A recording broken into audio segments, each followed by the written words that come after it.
So, Caitlin, welcome to the Two Mats. Delight to have you. It's lovely to be here. And the reason you're here is the paperback of your amazing book, What About Men? It's coming out, June the 6th? Yes. It's now, we have here we have the hardback version. Viewers, the hardback version, which is excellent, and the paperback version will be available in shops very shortly. The key thing about the paperback is it's the more affordable and more flexible format. You can fit it more easily into a pocket or a bag, so that's, So it fits into a tote bag for our... Yeah, I can actually fit it into my mouth. Are you not bored of talking about it? I've genuinely got a hope in my bar jaw, and if I bend it slightly, I could fit a paperback into my mouth. Tell us about What About Men. What's it all about? What About Men? Well, What About Men is the vault fast, the tidal turn in my thinking as a feminist, because obviously I just spent the last 10 years going... Women. I'll be talking about women. I am team tits. Yeah. I'm all about the girls. And over the years, there's a thing that happens if you are a feminist or you talk about women and girls, which is that you can spend an hour talking about women and girls and all the feminism and stuff. And then one of the first questions you'll be asked by any audience is, yeah, fair enough. But what about men? Why aren't you talking about men? International Women's Day. Why isn't there an International Men's Day? Yeah. There is. It's the 19th of November. and it was always laid as a trap or a trick, which would make me quite touchy. And I'd just be like, I just don't care. Honestly, I think men are doing fine. The patriarchy is still strong enough to not need me to go and help them. Yeah. I'm absolutely fine.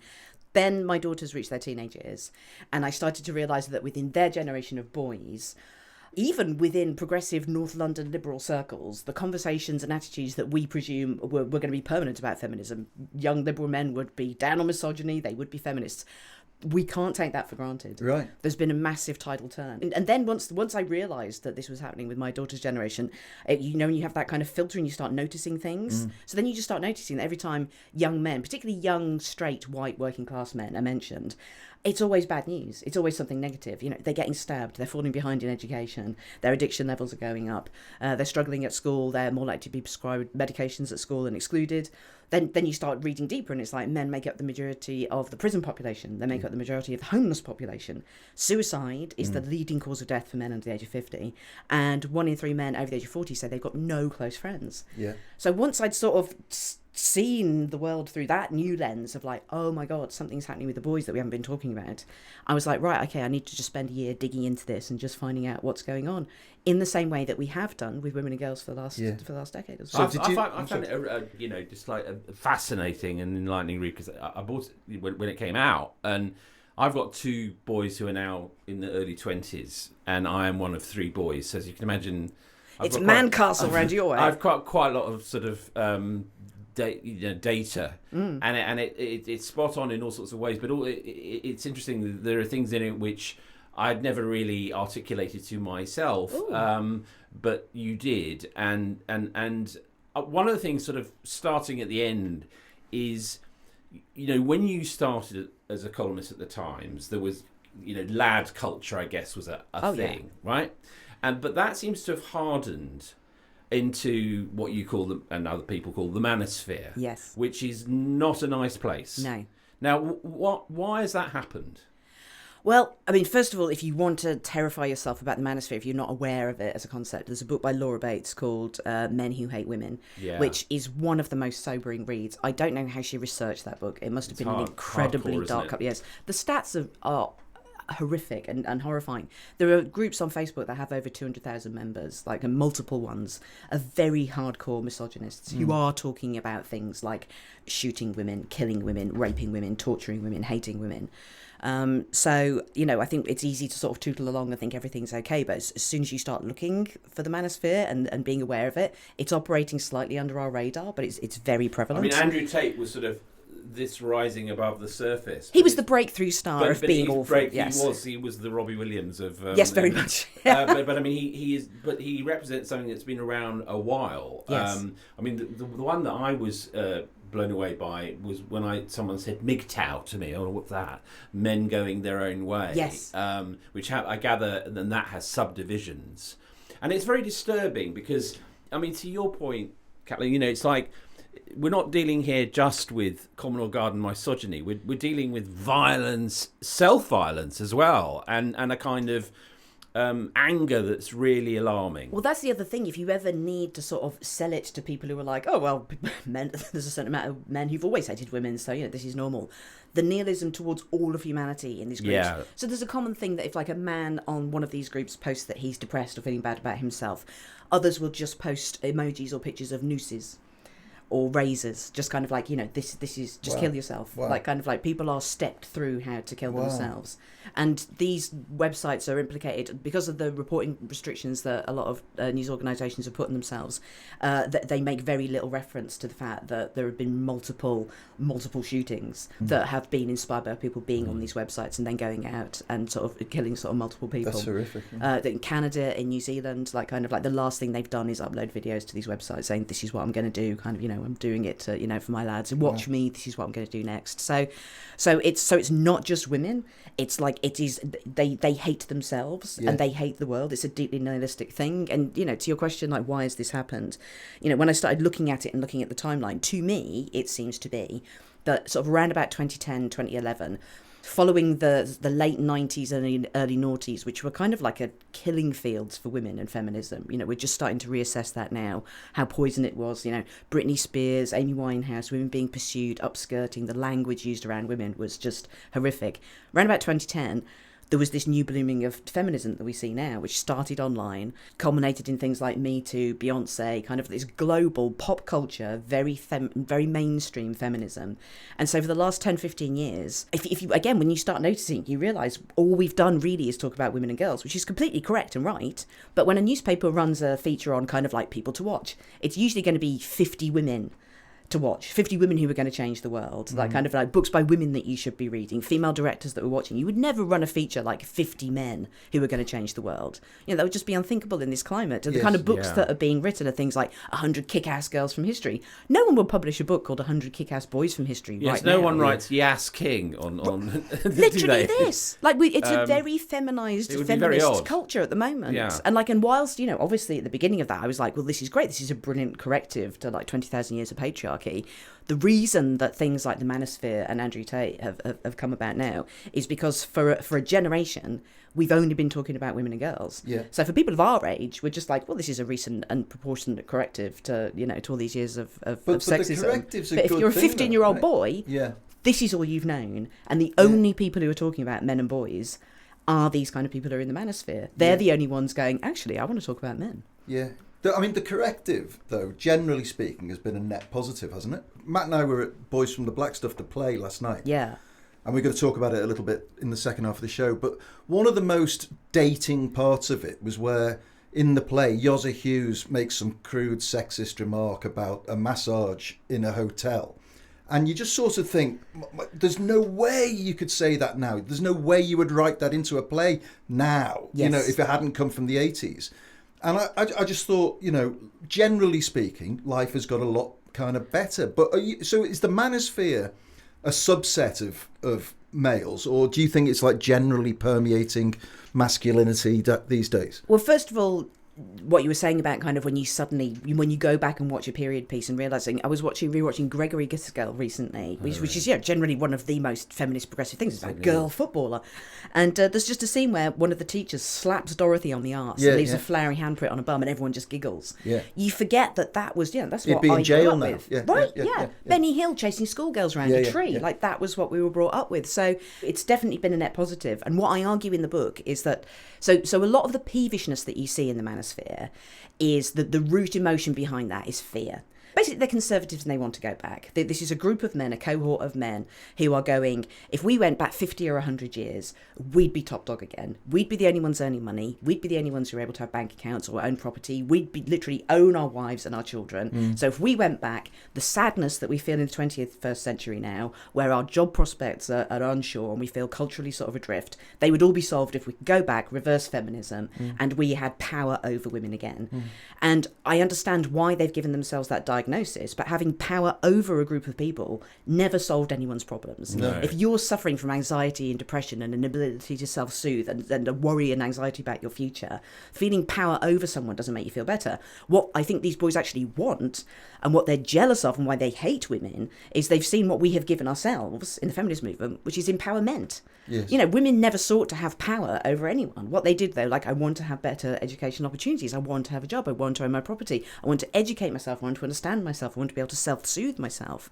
And so what I hope, what the mad dream of this book is that these boys who say that they hate women, who I think are envious, and are envious of basically the feminist movement and what it's done for women, go, hang on, rather than hating women and trying to turn the clock back and rule over them, why don't we just steal the ideas of feminism? Why don't we get this idea where we can talk about our problems, be honest about them, share them, work collectively, and empower ourselves and feel better about our gender? What I loved about the book was that it's not a zero-sum game. Well, it's time to talk about banter. Yes. Right, I want to talk about banter. Shall we banter about banter? Let's banter about banter, because banter forms a very important part in your excellent explanation of where all this comes from and men's sort of deficiencies in being able to talk about certain things. Why is banter so important to male, growing up? Why is it that men banter the way they do? Well, first of all, I need to say that I am not against all forms of banter. No, I think the way that men talk is often like, as a woman, having, if I've spent all afternoon at a party just with a group of women who are all oversharing about their uteruses and how much they hate their mothers, I will often pretend that I need a cigarette and go out to join the men who are just simply bantering. Yeah. One of them will have speared a piece of cheese on a fork and he's running around going, I'm the king of cheese. And I'm like, yes, this is the vibe that I want. But when it comes to the problems of men and boys at the moment, that's the key problem. It all starts with language, the general male squeamishness, inability, uncomfortableness of being able to be completely vulnerable about your anxieties is I think the root cause of all of this. And women have this piece of software from very early on that allows us to be able to talk about our problems and then collectively act and change them. Men have that taken out of them at a very young age. And from talking to, when I went on the live tour with the hardback, I would say about half the people who came to those gigs were people who worked in educational support services, who would come and talk to me afterwards, and they would go, this is what we see. Because we have taught generations of kids, we see what happens. The kids come into school, and up until the age of 6 or 7, there's not really any difference between the boys and the girls. They all hold hands, they kiss, they hug, they cry, they talk about their fears. Around about the age of 6 or 7, a boy holding hands or crying when he's scared is suddenly met with, boys don't do that. Man up. Are you a girl? Are you gay? Yeah, don't be so girly. Yeah, that's right. And from talking to the people who work in schools, they say, and this is the simple explanation of how patriarchy works, usually the kid that's saying that is the person who comes from the worst background. Right. It's someone who will have come from a family that's unboundaried or abusive, unsympathetic to children's emotions. What does unboundaried mean? So, for instance, in the chapter about pornography, yeah. sort of the fact that children are being shown at school pornography at the age of 8, 9, 10 on mobile phones. And again, that will usually, sadly, the kid that will be showing your kid pornography at the age of 7 or 8 will probably come from a sexually unboundaried family, right, where there is child abuse happening, or the conversation is inappropriately sexual around children. Yeah. So they think it's completely normal to go to school and go and show your kid pornography. Yeah. And that's where the root of all this is. But that in a nutshell is how patriarchy works. Generally, the most damaged kid will assert itself as the alpha and assert its damaged mindset onto all the other little kids in school who are just like, okay, well, I'll just go along with this. I'm a bit scared of you, and you seem to know what you're doing. And that's it. If I had to describe what patriarchy was, that's often what it is. Like the majority of men, I think more men are damaged by patriarchy than women. Alpha boys can often ignore girls, but they need to make sure that every beta boy in the class is doing what they say. Right. They need to assert what normality is. And so, most of my social group is beta boys who were terrified by alpha patriarchs at school and look back at it now and go, wow, at the time we just thought he was more grown up and smarter and he knew what being a man was and he was just a bit more advanced. And it's like, no, he was just a bit more damaged. Yeah. I love your description of Bob Mortimer and Paul Whitehouse. Oh. Which is very interesting because it explained to me why it's such a good show, Gone Fishing. Yes. It is actually about male friendship and how men have to probably do something together to have these conversations, whatever it is, and then they can talk about anything. Well, that's what everybody who works in any kind of sort of counselling or therapy charity or men's support charity says, that if you sit down and talk to a man or a boy and just stare him out eye to eye and go, what's up? Tell me about your feelings and problems right now. They will, I think fairly understandably, feel really uncomfortable about that. What you need to be doing is sitting side by side. So that's why, as a parent, if your kid's going through a hard time, particularly your boys, if you sit down and go, tell me everything that happened at school today, they will just clam up. If you're driving and they're in the back seat, and you're just talking, or you go and do something like fishing, or like, you know, going to a shed and mending something, or just playing FIFA together. Yeah, right. Podcasting. Yeah. Side by side, look at this. Look at all the sharing and loving that's going on. That's here. probably why there are so many two blokes podcasting. Well, I wanted to you know, ask about that. Yeah. So you don't have to look at each other. You can look at a third person, me. We get a lot of stick. We're not alone, but we get a lot of stick from some women saying, "Oh, you're just another of these two blokes on a podcast." Have you got a theory about why that seems to be the case? Yeah, I have to say I do dislike the trait in any movement where you just go around criticising what other people are doing. Like, having spent like 15 years in the trenches on Twitter, watching various activisms come and go, it does seem to be this thing. And I understand why, that your first thing, if you want to change the world, is that you look at what other people are doing and going, well, they need to change and then the world will be better. Rather than going, well, just let the men carry on making podcasts and we'll go make a podcast of our own. There's no point in any women complaining about men making podcasts. Just go make your own podcast. Yeah. If enough other women hate listening to men, then they will go and listen to your podcast. Like, I It's don't gonna want to be- sound like Margaret Thatcher, but I do Although, believe in market you know, forces here. there's going to be a lot of podcasts, aren't there? If all repressed men have to have a podcast, right? I mean, that's... But Matt, it's so much better than war. So I'm very... If it's podcast or war, Is it though? Is it? I think it is. Because you can listen to podcasts on fast forward, but you cannot fast forward through No, global it's conflict. Give so. podcasting a chance. Yes, It for is. peace. For peace. Yeah, For the peace. kids. Yeah. Yeah. It's a chat-in. This is absolutely transforming my understanding of the medium.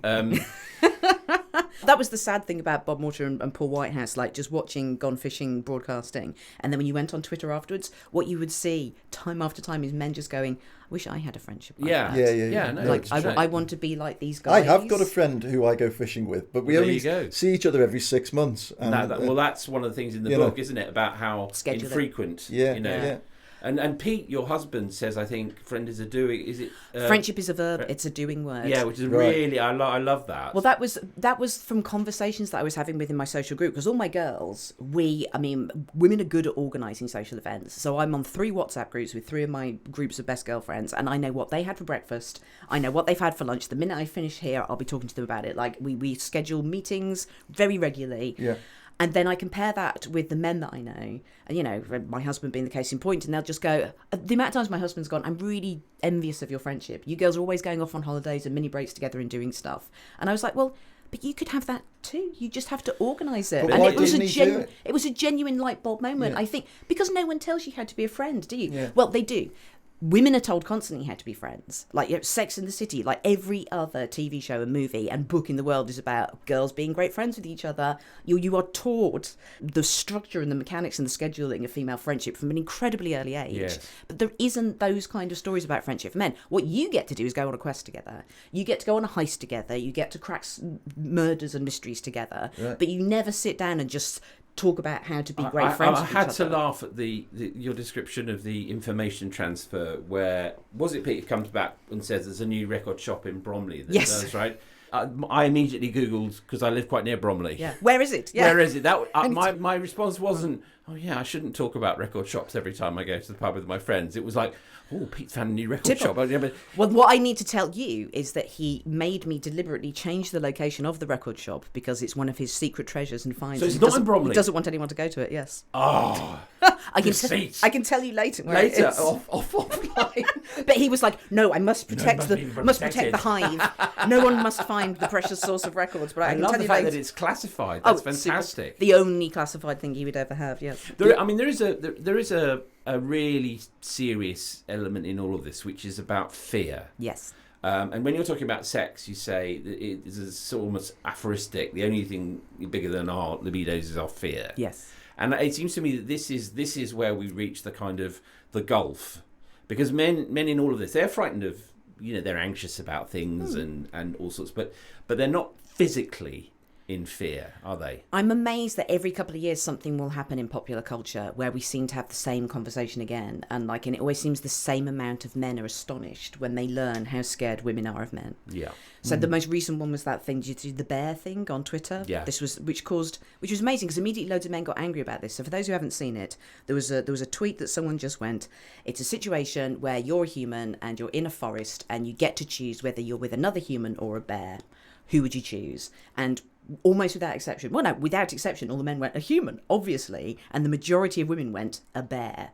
And all I saw was male anger from nice, reasonable men who I think would describe themselves as feminists going, well, what do you mean? Like, what? Like, that's ridiculous. Why would you choose to be with a bear rather than human? And it's like, okay, you still don't understand then. Unless I know who that human is, I and most women that I know would also choose a bear. Because I've read enough things about how you can scare off a bear. Yeah. But you know what? There's no advice for scaring off a rapist who really wants to go for you. Yeah. In the end, unless you've done Krav Maga, you know, you are taught, you know, I can remember having to teach my girls at the age of 11 and 12, as soon as they started developing, oh God, this is going to make me cry. As soon as they started developing breasts and looking like girls, that it was, if they were going out late at night, they shouldn't have their hair in a single ponytail at the back. Because the first thing that a man who wants to attack you will do will grab your ponytail. And if a man has grabbed hold of your ponytail, then he has complete control of you. Shit. There's really nothing you can do. You cannot fight back. Because you can't even kick someone in the balls if they've grabbed you from behind on a ponytail. Yes. So having to tell these little girls, like kind of almost the first lesson that you're having to give girls as they turn into women. Yeah. Like kind of like, this is, in the same way that my friends of colour say, there's a point where you have to sit your boys down and go, okay, I'm going to have to explain racism to you. And when you go out in the streets, this is what you're going to have to be, you know, scared of. Often the first conversation that you have as a mother with your daughters about becoming a woman is, okay, well, here's what you need to be scared of. And I just, there's a part of you that is just never reconciled to that as a mother, that you just have to give your girls an enormous amount of bad and scary news. Yeah. But do you think I mean, I do. I think that there's a parallel duty on dads with sons to get quite Old Testament, you know, quite Samuel L. Jackson in Pulp Fiction with them for once, which comes as a surprise, and just say, these are the rules and they're not negotiable. And when we say consent, we mean proper consent. And continuing consent. And continuing consent. And I must say, observing boys, you can see the difference in those that have clearly had that conversation and those that haven't. And it crops up a lot now in situations where girls are insensate with drink or drugs. And I've never been, I'll embarrass him now, but I've never been prouder of my eldest son when he called me up from a party when there was a girl who was out of her head in the kitchen and just said, what do I do? Oh, bless. Oh, God. And I said, just get her in an Uber, get her home, you know, put it on the whatever. Do whatever you have to, but I love you. I'm proud of you. You know. Oh, that's making me cry as well. No, but I mean, and this is not a boast because it's one thing, right? And I've made huge mistakes as a father, I am sure. And just for clarity, it wasn't him that slipped to the roofies. No, it wasn't, and it mattered a lot though. And I have talked to other men about it, and they have had similar conversations. But I've no way of knowing whether. Well, this is such a key thing. Obviously, since I've written the book, I've just had so many men coming up to me and going, I've got sons, mothers and fathers going, you know, what should I be aware of this? Because there's so much information now about raising girls that you cannot move for books about raising, you know, a strong feminist girl. Like, we constantly talk about how to raise great girls. We don't really, as I put in the book, if you go in any bookshop, there's a women's section that will guide you through every aspect of being a woman. So even if you haven't got a mother who's going to raise you well, you can go and raise yourself by finding a book. There isn't a men's section in other bookshops. Than Jordan Peterson. Except for Jordan B. Peterson, exactly. So, which is worse than there not being one at all. It's weird though, isn't it? Because look, when I was working in tabloid newspapers, there was a woman's page, and there was, even back in the mid-90s, there was an argument about, look, this is anachronistic, and it's like the whole paper should be woman-friendly, and you can't ghettoise women. And then the thing that kind of became the analogy for that for men was the Loaded and FHM and the other, all those magazines, which were somehow Danny Dyer always seemed to be involved. But they all had a caricature of what a man was. That fed. I don't think Loaded having fun. It was but the laddishness then feeds into that Andrew Tate narrative, doesn't it? Well, it very quickly. I mean, the beginning, Loaded was, for the first 6 months a year, I loved Loaded. It was very silly. It was just about biscuits and chip butties and cartoons from your childhood, Michael Caine and all of this, you know. And then it became darker and darker because the writers on the paper became stars and started going out and doing club nights and being treated like rock stars. And you know, it's a saying yet to be coined, but becoming as lovely as someone who's recently become a famous rock star is not a saying that we have for a very obvious reason. These are, you know, at the point where you're just being offered cocaine and tits all the time, you tend not to do your best thinking morally. So that was what happened. It's not a gateway to compassion, understanding, and broader emotional it's not. intelligence. Yeah, you don't have traditionally, those isn't it? big breakthroughs. But I've never thought of that. Isn't it something that Right. Kurt Cobain probably never said? But all the men and mothers and fathers who've been coming to me going, what advice would you give? And I have 2 boys, but this is just from everything that I've read. I think one of the first ones is going back to what we were talking about before. In the same way that I have to warn my girls not to have a ponytail, you need to tell your boys when they start school that there are going to be big boys there who will be saying horrible things. They're going to try and bully other people. And rather than just sending your kid to school without giving them the talk and like seeing how they get on, what usually happens is, nice, mild, meek little boys will just keep their heads down and try not to catch the attention of the destructive alphas. And you need to empower your boys to go in and go, no, I don't, I think you're wrong. Like, allow them to be leaders of men. Allow them to put a counter thing. Like, if they see a boy in a class saying something horrible, or indulging in, bad behaviours or heckling girls or bullying other boys, empower your kids to be the ones that go, yeah, I don't believe in this. Yeah. I don't think this is right. Like, I don't think this is right. I'm going to tell my parents. I'm going to tell my teacher. Because the big omerta code is that as soon as boys start behaving badly, no one's allowed to say anything about it. And then here we are 20 years later, where boys are behaving badly on, a political, economic, criminal scale. And the other 18-wheel truck that sort of hit the culture, I guess, is online hardcore pornography, which you talk about, a lot. And there's a very moving discussion with someone you've known all your life, a boy who became addicted to porn in connection with, I think, OCD. And his kind of escape from that is very movingly described. But it's so easy to forget because it's so everywhere.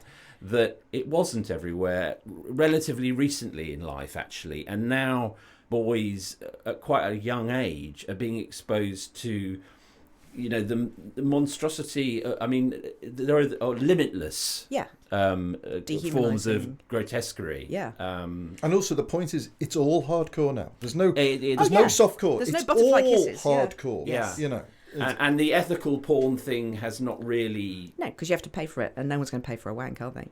The generation below us, their idea of sex is completely different to ours. And I think this is really hard for a lot of parents to get their heads around. First of all, we think kids aren't going to start looking for porn. We found pornography, as the old cliche goes, in a bush. You'd go in there and find an old copy of Penthouse or whatever. These kids are being shown is at the age of 8 or 9. And it's equally damaging for both girls and boys, because... girls are being taught that an average vanilla shag in pornography will involve little to no foreplay. It involves slapping, choking, hair pulling, ejaculating all over the face, this sort of dominance, a kind of cold-eyed displeasure in the whole thing, because it is a performance. I keep sort of telling kids that there's a difference between pornography and sex. Pornography is show business. You're seeing 2 people at work, and the big thing about pornography that isn't talked about enough is that when you are seeing people, particularly with choking, those are 2 people who have usually talked it through and signed a contract, and there are other people standing around. The irony is so rich, isn't it? Right? That they've actually been through a conversation and signed things. And it can't go wrong because there are people who will immediately go cut if anything happens. But if you're a kid watching that and you think that sex, and nearly everyone of my daughter's generation thinks that strangulation during sex is an absolutely normal part of sex. And so if you're a child, if you're a drunk 15-year-old doing this, and you haven't talked it through, and you've signed no contract, and no one's standing around watching you, not only for a girl is that going to be terrifying, for a boy that might be the worst night of your life because you might kill this girl. Yeah. You literally might end up killing someone by accident because of the bad information that you were given by pornography. And it's like the idea that we've escalated the risk in sex in a world where, we can have perfectly safe sex. Women can't get pregnant anymore. We've got forms of protection that mean that you won't get any diseases. And we've managed to kind of bypass all these great benefits that we got in inventing what should be pleasurable, risk-free sex, and escalated to the point where, and we're just teaching kids to strangle each other and die. It just seems mind-blowing to me. But as a species, how have we made it so bad? The boy you were talking to said he wanted to go into schools and talk about it, ideally with his girlfriend, and I thought, what a great idea. But then I thought, actually, this should be part of the curriculum, shouldn't it? I mean, and right early. Yeah, well, kids need to know. Well, this is that. I mean, it's interesting the sort of the conversations about what sex education is going to be like in schools now, and there always seems to be this kind of argument of it's too early for kids to know this stuff, and it's well, theoretically, maybe it will be, but like kind of like the kids that are showing each other pornography aren't going, well, I'm going to watershed myself and not share this until you're 13 or 15, until we've had our PSHE talk. Yeah. They're just going to walk in and go, look, 2 girls, 1 cup. So it's you're presuming a world of innocence. Like I in a was world only introduced to that phrase the other week, by the way, and it's I wish I hadn't had that moment. It's not fun. But you're right. In the context of Gillian Keegan coming out and saying here's a whole new set of strictures about sex education. The context of that conversation is, well, in a void of sex education, this is what they'll be looking at. Literally Which would you rather have? Literally this. And also kind of, sort of saying that you can't start talking about like sexual abuse or rape until kids are 14 or 15. It's madness. Well, there will almost certainly statistically be a child in that class who is being abused by someone in their family. And if this is the only place that they can learn that this is wrong and something they need to get help from, the coldness of that. And just the lack of, not even the coldness, forget all the morality, it's just impractical. It's just not a sensible thing to do. I also just think that it must be so, I mean, on a slightly less serious note, so bloody intimidating for a boy to look at online pornography and think, have I got to do that? Right. I mean, I'd have a heart attack going at the rate of some of the stuff you'd see. Well, this is it. That with most of pornography that you see, a girl thinks, well, this is just going to be painful and unpleasant. And I just simply have to tolerate it because it's part of being a woman. And a man and a boy would look at it and go, well, I've got to become this superhuman, dead-eyed thing that is just throwing girls around, knows what they're doing at all times, is completely in control of this. It's ghastly. Rather than what, sex can be many different things, but like at that age, what you really, are craving often, usually, I think, is a chance to be vulnerable. Is a chance to be connected, kind of a chance to explore your sexuality and your sexual self, right? And if you're not finding out what your sexual self is, but you're pretending to be this professional 47-year-old porn star with like a donkey-sized dong who's just throwing a woman around and sticking her head down the toilet, you will never find out what your sexual personality is. There's no point in you doing it. You're just going in and acting in a really weird, unhappy play. You're an optimist, aren't you? I mean, one of the nice things about the book... You won't be able to tell from this conversation. We've cried twice. It's really important to emphasise that the book is not... it does not avert its gaze, and rightly so, but it is a very happy and optimistic book about the prospects, I think. Is that fair? Oh, God, I hope so. I mean, I really wanted... the first draft of this was very... upsetting, really. I'd done all the research and it was a very journalistic kind of like walk through all the subjects were the same, all the chapters were the same, and about 6 weeks before we sent it off to the printers I just scrapped it and rewrote the whole thing from scratch because I was like, no, this needs to be warm, this needs to be conversational, this needs to be funny, because that's how you reach the most people. And also the most important thing, I think, for the future of men and boys is that we learn a new conversational tone and template for talking about their lives. We did that for women 10 or 15 years ago with this new ways of feminism. Women have this amazing software now where there isn't a single subject about women's lives that you can't find women being shamelessly frank and funny about it in a way that makes you feel really empowered and uplifted. We're all talking about our vaginas. We're all talking about our ovaries. You can have endless conversations about the menopause, everything. Men have not yet got that technology. We haven't found. There's no template for men being able to be funny and frank and warm and inclusive and fearless, talking about their fears. And, there might be a little bit of work done on mental health, but really key things like, if you think you're terrible at sex, if your wife earns more than you and you feel insecure about that, if you're worried you're going to be made redundant, the things that really step on status, you won't find any stand-up comedians talking about that. No. Everyone will do a bit about their mental health. They might talk a bit about childhood abuse. These are all great advances, but there are huge areas massively fenced off in terms of male conversation, which in women, I can't think of a single subject that women aren't talking about at the moment. Just on that note, and just to finish off, one place that used to be fenced off and where men did talk together all the time, freely, passionately, in a community that was exclusively or almost exclusively male, was football. Yes. Now, that's changed as well. Now, I've got a mate who says, that used to be, I used to love it talking about football to the lads, but now it's much more diverse. Everybody's talking about football. Women's football's a big thing. The ground is half full. We should mention that Matt's daughter, Sky, plays football. Not just plays football, plays for Millwall. Oh my God! Yeah. So and it's been we've talked on the pod before about the Lionesses being one of the great kind of national phenomena of the last 20 years. It didn't come from nowhere. But when you talked about Gregory's girl, yes, how freakish, or even watch Bennett like Beckham, yes. and then think how central to national life the Lionesses are now. Are men upset, do you think, that when women finally came along and did football, they were immediately better than men? Honestly, Well, I'd like a conversation about that. I was going to ask about whether, is there any sympathy for people like Joey Barton, for instance, who say, you can't understand men's football because it's different? Or do we have to have a world where everybody can say everything about both sexes? You can write books about men. Would a man be able to write a book about women? What about the women? How would that be received? Are we aiming for total equality? Well, first of all, if Joey Barton only wants to hear men talking about football, there are still so many places you can do that. Like if he doesn't have time to listen to all the podcasts where women are talking about football, and all the podcasts. So the Garrick Bar, if he's quick. Right, yeah, exactly. Yeah, for another 2 weeks. So hurry. So if it's the simple idea that it's happening somewhere where he doesn't have to experience it, then that's an obvious problem. That's an obvious bigotry that you need. Yeah. You don't. If only women were talking about football, I would say we need to talk about that, but it's still not the case. Yeah.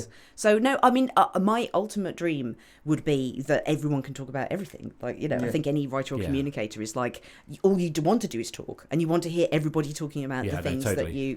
So you have to go, well, what is it that makes you not want other people to be talking about your thing? Kind of what is it that threatens you? Is that the only thing that felt unique for you?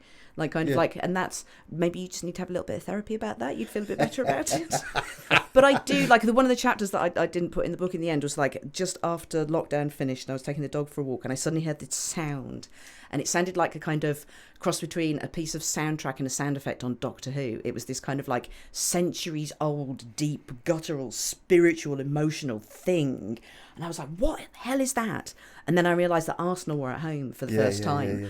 And it was this sound, and it's still a male-dominated sound. Yeah, it is. And it sounds like a choir or a chorus of all male emotion. And you realise that when you go into those stadiums, still for a lot of men, that's the one place you can cry. Yeah. That's the one place you can hug each other. That's right.